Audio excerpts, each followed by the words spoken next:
À 55 ans, Boris Nemtsov apparaissait toujours aussi combatif.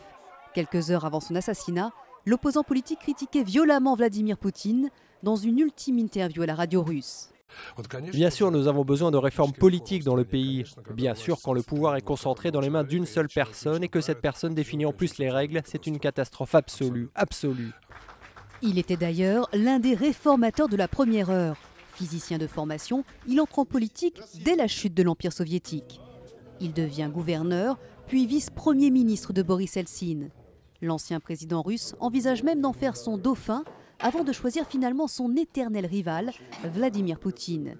Il bascule alors dans l'opposition dès 1998. Il avait une étiquette de libéral qui lui colle à la peau dans un pays où libéral est pratiquement considéré comme une insulte.